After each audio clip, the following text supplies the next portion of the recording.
Pessoal, tudo bom? Hoje a gente vai falar sobre então equilíbrio químico, que é uma das coisas mais importantes da química.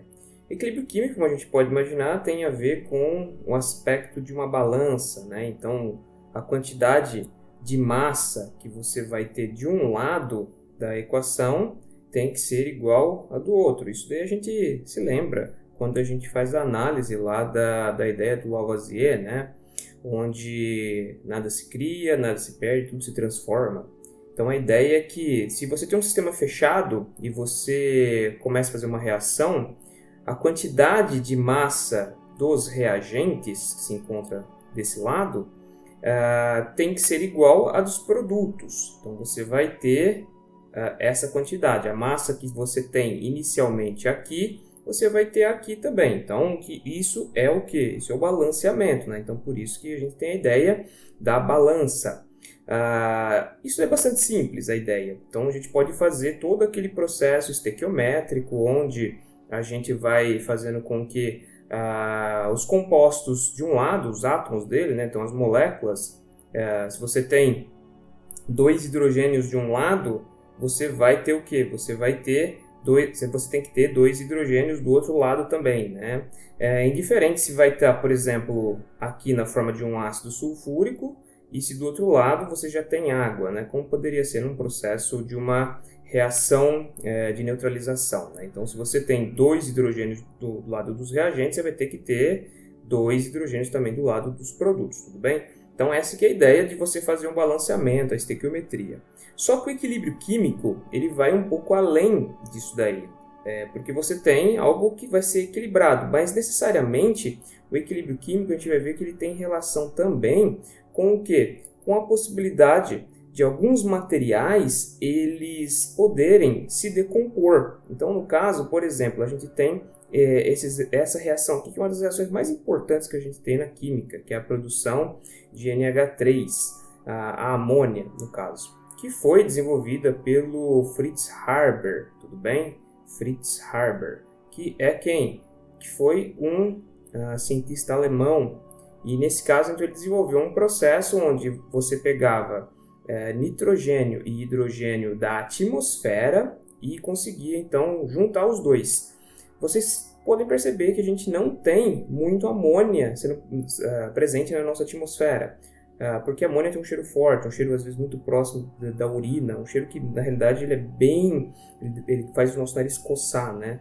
E a gente não tem, onde a gente está, no nosso ambiente, a gente não tem esse cheiro constante. Por quê? Porque nitrogênio e o hidrogênio, eles não reagem facilmente. Para poder reagir, você precisa ter uma temperatura de 500 graus Celsius e 200 atmosferas. Então, você precisa ter o quê? Você precisa ter uma temperatura elevada e uma pressão muito alta. Por quê? Porque a ideia é a seguinte, né? Imagina que você tem um local fechado, né? Então, você tem um local fechado e você tem as moléculas aqui dentro. Quando você fornece calor, o que vai acontecer quando você fornece calor aqui? Essas moléculas elas vão começar a vibrar mais rápido. Então, elas vão começar a se chocar. Então, aqui você está fornecendo energia e ela está se comportando de forma cinética. Só que aí o que acontece? Quando você aumenta a pressão, é como se você começasse a diminuir esse local aqui, né? Então esse recipiente, né? Então você começa a fazer como se a parede dele começasse a vir mais para dentro. Isso quer dizer que tá numa temperatura alta, as moléculas estão vibrando, só que agora elas têm menos espaço. Quando elas têm menos espaço, os choques são mais efetivos. E dessa forma, então, você consegue fazer com que ocorra a produção de NH3, tá? Então essa aqui é a ideia, por isso que a gente não sente a presença de NH3 na nossa atmosfera. Só que aí o que acontece? Para você conseguir fazer essa reação, a gente viu que não é uma coisa muito simples. Entretanto, a decomposição do NH3 é um pouco mais simples. Ela ocorre com uma necessidade de menos temperatura e também de menos pressão. Tudo bem? Então, a gente tem aqui um processo onde ele tem um caminho que é uma reação direta, ou seja, uma reação de formação do NH3. Então, nesse sentido, você tem a formação do NH3, como a gente pode ver aqui, e nesse outro sentido aqui, né, a gente tem o que? A decomposição, então é a reação no sentido reverso.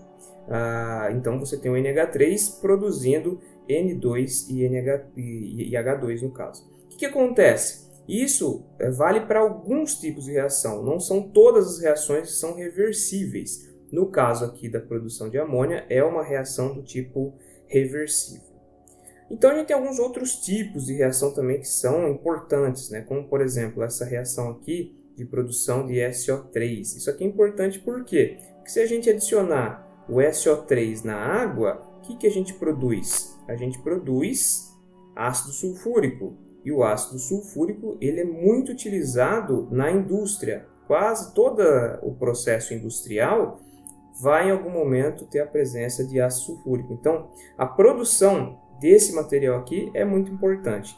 Só que na atmosfera é muito mais comum você ter SO2 e O2 do que encontrado com SO3. Por quê? A gente sabe disso. Porque senão a gente teria a todo instante chuva ácida, né? Não que a chuva que a gente tem em contato não seja ácida, mas ela seria muito mais ácida porque você teria ácido sulfúrico se formando. Então, não é tão trivial você reagir o SO2 e o O2, né? Então, para isso você precisa de uma temperatura de 700 graus Celsius, né? Então, a reação no sentido direto, ela não é tão comum naturalmente em comparação com a reação reversível, né? Que no caso seria da decomposição do SO3, que também não é muito comum na atmosfera, né? Aqui também a gente tem outra reação interessante, né? Que ela é reversível, e aqui no caso se utiliza de monóxido de carbono e o dióxido de nitrogênio. Aqui ocorre o deslocamento do oxigênio do dióxido para o monóxido de carbono, né? Então você consegue produzir o dióxido de carbono e o monóxido de nitrogênio, tá? Então todas essas reações aqui, o que elas têm? Elas têm o sentido direto e o sentido reverso, tudo bem? Então aqui, né, só para ficar mais claro, a gente tem em azul o sentido da direção direta, né, da reação direta, então é a reação de formação do produto, e a reversa, aqui em vermelho, então é o que? É a decomposição, né? Então essa aqui é o sentido reverso, para as três, né?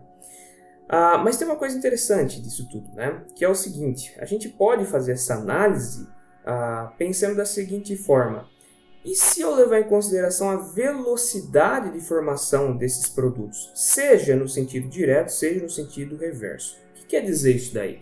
Quer dizer que se eu tenho esses produtos aqui, ou melhor, esses reagentes aqui interagindo, né? Então eles estão interagindo para fazer o quê? Para gerar reagentes, né? Então você tem, ou melhor, para gerar produtos, né? Então você tem os reagentes interagindo para gerar esses produtos aqui, tá? O que acontece? Muitas vezes a interação dos reagentes ela ocorre de uma forma muito mais rápida do que a decomposição desse material aqui, ou seja, dos produtos. Dessa forma, então, o que a gente tem? A nossa reação direta e a nossa reação reversa ocorrendo ao mesmo tempo. Ou seja, a gente está produzindo material, no caso C mais D, mas também esse C mais D, ele ocorre o quê? Ele ocorre a decomposição, ou seja, no sentido reverso. Dessa forma, então, pensando na velocidade, né? Então a gente tem a velocidade no sentido direto e no sentido reverso, vamos dizer que, inicialmente, a nossa reação no sentido direto, ou seja, você está consumindo A e B para produzir CD. Vamos dizer que ela é muito maior, a velocidade é muito maior, a velocidade de produção, do que a de decomposição. O que a gente vai ter? A gente vai começar a ter um aumento da concentração de C mais D, né? Por quê? Porque você tem muito mais produto sendo gerado do que ele sendo decomposto. Então, dessa forma, toda a reação no sentido direto em que a velocidade de interação dos reagentes é maior do que a de decomposição dos produtos, ela acaba fazendo então que a concentração dos produtos aumente, tudo bem? Por outro lado, se a gente fazer o inverso, né, ou seja, agora considerando a velocidade de decomposição desses produtos aqui, se ela for muito mais rápida, a gente tem uma reação no sentido reverso. Isso fica mais fácil da gente lembrar quando a gente estava vendo, por exemplo, lá nas reações de energia livre de Gibbs, né? Onde você tinha às vezes que inverter o sentido de uma das reações. E você faz isso para conseguir, então, dessa forma, alterar lá o ΔH, né? Ou seja, a entalpia. Então, você altera o valor da entalpia, né? No caso, se ela é negativa, ela passa a ser positiva. Se ela é positiva, ela passa a ser negativa, né? Então, o sinal é alterado conforme você inverte essa posição. Então, o que acontece? Algumas reações, como a gente viu lá, por exemplo, do NH3, você tem o hidrogênio e o nitrogênio, né? Eles não reagem, mas quando a gente põe num sistema específico, né? Que você tem uma temperatura bem alta e de pressão bem alta, no caso 200 atm e 500 graus Celsius, né, de temperatura, você então faz com que lá o H2 e o N2 reajam para que você produza o NH3. Mas o que acontece? O NH3, naturalmente, mais comumente, ele tende a se decompor quando ele entra principalmente em contato com a radiação, né, que vem do espaço, com a luz solar. Então, o que acontece? A tendência é ele se decompor. Então, se aqui a gente tivesse H2 e N2 e gerando NH3, né, então a gente teria que ter aqui no total 2, né, então 2 moléculas, né? Então a gente teria aqui balanceado, né? O que acontece? Aqui o normal seria a gente pegar e inverter, né? Então seria o que? Essa reação aqui, quando a gente inverte ela, aqui ficaria o NH3, né? As duas moléculas de NH3, gerando o que? Gerando 2H2 mais N2, né? Então o que acontece? É uma reação de decomposição. Então o sentido direto dela seria esse. Aqui a gente está mostrando então o que? Como se fosse um processo de decomposição do produto. Então o que acontece? Se eu começo a reagir H2 e N2 de uma forma que seja funcional, ou seja, na presença de catalisador, temperatura e pressão alta, a gente faz com que gere o NH3. Entretanto, se um desses critérios aqui acaba sendo diminuído, você começa a ter esse produto aqui se decompõe. Então, a velocidade de decomposição dele acaba sendo muito maior que a de produção. Então, dessa forma aqui, você tem a formação, que no caso seria de H2 e N2, sendo propiciada. Então, aquele material que a gente estava gerando, ele começa a se decompor, né? Então, a decomposição dele acaba sendo muito mais veloz, né? A reação de decomposição acaba sendo muito mais veloz do que a de produção, se, por exemplo, a temperatura e a pressão for alterada para baixo, né? Se, no caso, tanto a temperatura quanto a pressão for diminuída, né? Então, a gente tem aí o processo no sentido reverso, tudo bem? Pode parecer um pouco confuso isso, tá? Porque é a primeira vez que a gente está vendo esse tipo de reação, mas ela é muito lógica para a produção industrial, ou seja, você tentar fazer um fato que a natureza não consegue. Você conseguir aumentar a produção de alguns compostos utilizando técnicas industriais. E também existe o processo onde a gente tem tanto a velocidade de produção, ou seja, no sentido direto, quanto a velocidade da reação de decomposição, que é o sentido reverso, ela sendo igual. Nesse caso, o que acontece? A gente não está tendo mais a reação não está mais ocorrendo. Quando isso aí acontece, então, o que a gente tem? A gente tem, no caso, tanto produto e reagente se estabilizando. Esse gráfico aqui, ele mostra bem o que está acontecendo, né? Então, imagina, pensando na velocidade e no tempo, ou seja, observando a velocidade da reação direta, né? Então, é a reação no sentido de formação dos produtos, né? Então, reagente e produto. Então, aqui a reação direta, ou seja, a velocidade direta dela, ela vai decaindo com o tempo, né? Por quê? Porque vai diminuindo a quantidade de reagentes. E, em contrapartida, os produtos a reação de formação dos produtos vai aumentando, né? Então, essa velocidade aqui vai aumentando. Então, ele também vai se decompondo e levando à formação de mais reagentes. Só que esses reagentes que vão se formando, eles acabam não interagindo mais. Então, você vai tendo a diminuição da velocidade da reação direta, mas você também tem o aumento da velocidade de decomposição, que no caso é a reação inversa.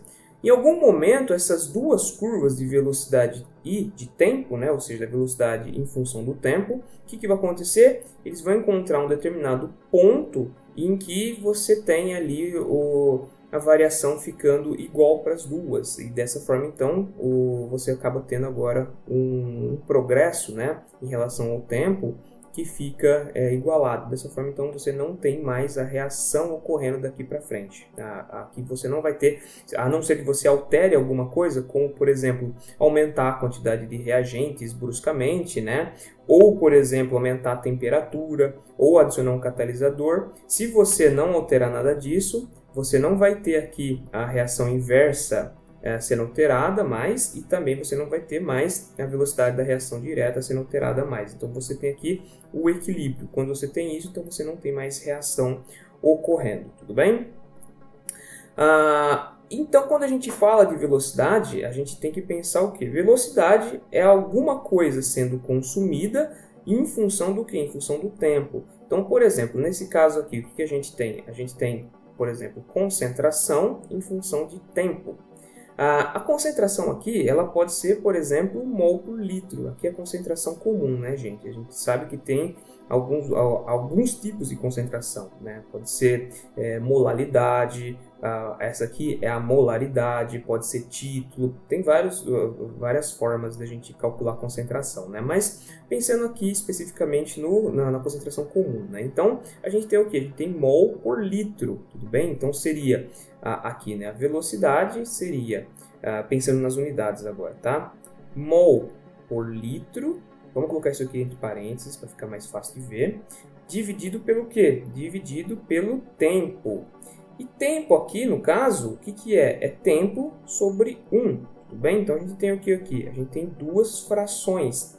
E a gente pode, então, utilizar de um artifício matemático para a gente conseguir alterar isso daqui, né? Então, vai ficar velocidade igual a mol por litro.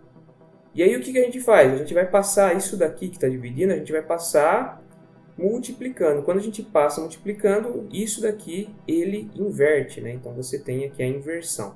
E aí você vai ficar com 1 sobre t.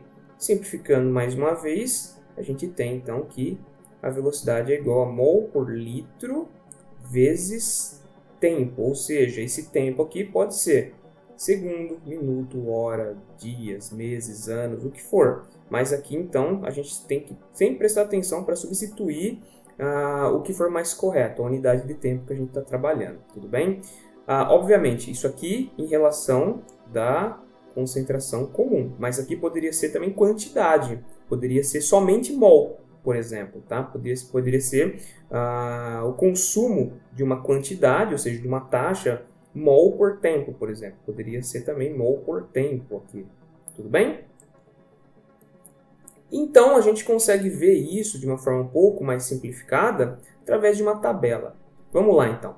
No tempo zero, então, bem aqui, ó, o que acontece? A gente tem reagentes numa concentração de 10 mols por litro. Então, a gente tem aqui, ó, bem aqui nesse ponto aqui, né, em relação a X ele está em 0, mas em relação a Y ele está em 10, tudo bem? Então, 10 mols por litro aqui.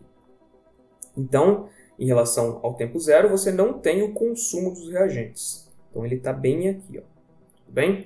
Só que quando passa 1 minuto, então vamos considerar aqui, ó, 1 minuto aqui, ó. 1 minuto. O que acontece? Aqui cai para 9. Então, aqui a gente já tem o quê? A gente tem o consumo de 1 mol aqui, né? E especificamente, bem aqui, né, na curva da formação do produto, né, a gente tem o que? A gente tem 1 mol por litro aqui, né? Então, por exemplo, aqui, ó, agora em 5 minutos, o que a gente tem? A gente tem a concentração dos reagentes indo para 7, certo? Então, aqui a gente tem a concentração indo para 7. E a quantidade dos produtos indo para 3. Tudo bem? Então, aqui vai para 3. Tá? Isso daí em 5 minutos. Então, o que está mostrando aqui? Está mostrando que sempre a quantidade que você consome de um lado, né? Então 9, 7, você gera do outro, né? Então se eu consumir 3 daqui, aqui vai cair para 7 e aqui vai subir para 3, tudo bem? Então a quantidade que você altera de um lado, você vai ter sendo gerado no outro, desde que o sistema seja fechado. Aí o que acontece? Se a gente adiantar bastante o tempo aqui, né? Então vamos para 10 minutos agora, tá? Então o que a gente vê aqui em 10 minutos, né? A gente tem que a quantidade de reagente fica em 3, então ela cai aqui para 3 mols por litro. Entretanto, a quantidade de reagentes está em 7 mol por litro, ou seja, você já tem aqui uma inversão da curva, certo? E quando a gente continua indo lá para frente, né? Então, vamos dizer que aqui já são 60 minutos, né? A gente vê que não tem mais alteração, tudo bem? Isso quer dizer que a partir de quando os reagentes chegam em 3 mols por litro e os produtos em 7 mol por litro, o que acontece? Você não tem mais a reação ela para de acontecer. Por quê? Porque você não tem mais reagente suficiente aqui para eles realmente interagirem e formar mais produto. Então aqui você tem o quê? Você tem a reação sendo finalizada, tudo bem? Então essa aqui que é a ideia de quando a gente vai montando esse gráfico aqui, tudo bem? Aqui então um exemplo para ver se fica mais simples isso, tá? Vamos olhar aqui para esse exemplo.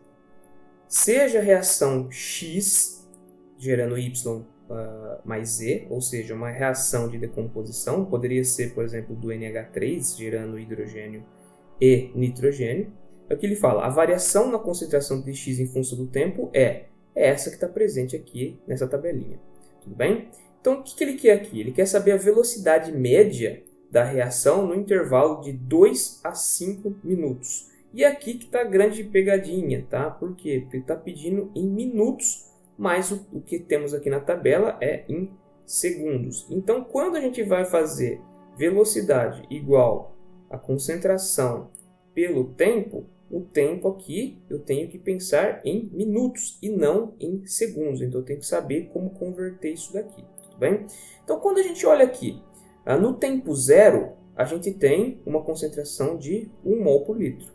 Mas quando chegamos aqui em 120 segundos, a gente tem agora uma concentração de X, ou seja, do meu reagente, igual a 0,7. Ou seja, o que ele está dizendo aqui? Que parte da massa de X foi convertida em Y e Z, ou seja, ela foi decomposta. Quanto que é isso? 0,3, tudo bem? Aqui, o que fica mais fácil a gente fazer? É já pegar esses valores aqui e já converter eles para minutos, né? Então aqui 120 segundos são 2 minutos. Aqui 300 serão 5 minutos, né? E aqui seriam 9 minutos, tudo bem? Só que ele quer especificamente entre 2 e 5. Tudo bem? Então a gente tem que observar esse trecho aqui da tabela. Então vamos lá, vamos começar a passar isso daí para a fórmula. A fórmula que a gente tem, então, é a fórmula mais simples, concentração comum por tempo. E então, dessa forma, quando a gente substitui aqui, nós temos o que? A variação da concentração, né? Então aqui a gente tem o delta, que é a variação da concentração, pela variação do tempo. Observem que aqui a gente coloca o tempo em módulo, sempre a gente vai utilizar o tempo em módulo. Por quê? Porque tempo não pode ser negativo, não existe tempo negativo, né? Então a gente tem que levar em consideração isso aqui. Isso aqui é uma variação de tempo, tá? Então por ser uma variação de tempo, a gente não tem tempo negativo, tá? Então o que acontece aqui? A gente vai ter que substituir esses valores. A concentração que nós temos, 0,7 e 0,4, porque é no minuto 2 e no minuto 5, tudo bem? Então, substituindo isso daí na nossa equação. E levando ainda em consideração aqui, em vez dos minutos, vamos fazer primeiro com o tempo, em segundos, tá? Então aqui, com o tempo em segundos, o que a gente vai ter aqui? A gente vai ter 0,7 menos 0,4. E olha como que o módulo é importante, né? Porque aqui então a gente não vai ter um valor negativo, tudo tudo bem? Então, o que acontece? 0,7 menos 0,4, isso é fácil, né? Vai dar 0,3. E aqui eu posso agora converter de segundos, né? A gente pode converter de segundos para minutos, tudo bem? Deixa eu só consertar. Então, a gente pode passar aqui de segundos para minutos. Então, é só passar isso daqui para minutos. Como que a gente faz isso? Só substituindo aqui o valor. Então, vai ficar 2,5. Como está em módulo, a gente já sabe que não vai ser negativo isso. Então, os valores que nós vamos ter é de 0,3 por 3. Se eu quiser, eu consigo simplificar isso com isso, e aí vai ficar 0,1 sobre 1, porque 0,3 e 3 a gente consegue simplificar pelo próprio 3, tudo bem? E dessa forma, então, nós temos que a velocidade média no minuto 2 e entre o minuto 2 e o minuto 5, ela é de 0,1 mol por litro minuto. Então, aquele tempo aqui não pode ser posto em segundos, mas sim em minutos. Por quê? Porque ele está perguntando aqui especificamente em minutos. Então, isso é a coisa que a gente tem que levar mais em consideração aqui, tá? Porque senão o resultado vai ser bem diferente, porque você teria que fazer 120 menos 300, E aí daria um valor bem diferente desse aqui, que no caso foi 0,1, tudo bem? Aqui um outro exemplo. Nesse exemplo aqui, ele, na realidade é um exemplo bastante simples, tá? O que ele quer aqui? Ele fala, foi adicionado 0,5 gramas de magnésio, magnésio sólido, metálico mais especificamente, em uma solução diluída de ácido clorídrico, tudo bem? Então ele está pegando esse material aqui e reagindo com HCl. E aí você tem, sempre que você mistura um metal com um ácido, você tem a liberação de gás, tudo bem? Esse gás é o hidrogênio. E aí você forma esse sal aqui, que é o MgCl2, tudo bem? O que ele fala aqui? Ele fala que após a gente colocar esses dois materiais em contato, a gente tem, após 10 segundos, a gente percebe que sobra somente 0,4 gramas de Mg, tudo bem? Então sobra só 0,4. Iniciou com 0,5, sobrou só 0,4, tudo bem? Então o que ele quer saber? Ele quer saber a velocidade média de consumo do Mg, do momento 0, até o momento 10, no caso segundos. Então 0 segundos a 10 segundos. Qual foi a velocidade média? Por quê? Porque essa velocidade ela não é necessariamente linear, ela pode ser uma curva, tudo bem? Então ele quer saber isso. E aqui o que ele passa para a gente? Ele passa que 1 mol de Mg, especificamente, é igual a 24 gramas, tudo bem? Então é dado essa informação aqui para a gente. Por quê? Porque quando a gente vai observar a molécula, a reação no caso, a gente tem que pensar que o consumo aqui não é em gramas, mas sim em quantidade de matéria, especificamente quantidade de matéria em mol. Então, o que ele quer saber? Ele quer saber quantos mols foram consumidos de Mg em 10 segundos quando ele esteve em contato com o HCl. Então, vamos lá. Como que ele faz isso? É da seguinte forma. Primeira coisa, no tempo zero, tempo zero aqui, o que acontece? Só fazer a regra de 3. 1 mol de Mg são 24 gramas. X mol de Mg são 0,5. Quanto que vai dar isso daí? Um total de 0,021 mol. Então, a gente inicia o nosso experimento com exato 0,021 mol de Mg, tudo bem? Agora, no segundo 10, tá? A gente vai fazer o que? A gente vai fazer essa mesma regra de 3. Mas antes disso, vamos começar já a montar a nossa tabela, tudo bem? Então, aqui a gente vê que a gente pode colocar no tempo, tempo 0, a gente tem essa quantidade de matéria, tudo bem? Então, vamos ver agora, fazendo essa mesma ideia de regra de 3 para o tempo 10, tá? Ou seja, para 10 segundos, tá? Então, vamos fazer a mesma coisa. 1 mol de Mg são 24 gramas, y mol de Mg são 0,40 gramas, tá? Quanto que vai ser isso daí, então? Y é exatamente igual a 0,017, Então, na realidade, aproximadamente, tá? Aproximadamente 0,017. E a gente, então, pode adicionar isso daí lá na tabela. No segundo 10, a gente tem 0,017. Aí fica fácil, né? Só a gente pegar e ir adicionando isso na nossa equação de velocidade. Aqui no caso, observem que é quantidade de matéria, tudo bem? Quantidade de massa, especificamente, ele quer saber quanto de massa que foi consumido, ou seja, ele quer saber a variação da massa em função do tempo. E mais uma vez aqui, então, o nosso tempo aqui, ó, ele está em módulo, tudo bem? Então, o que a gente faz? Só substituir.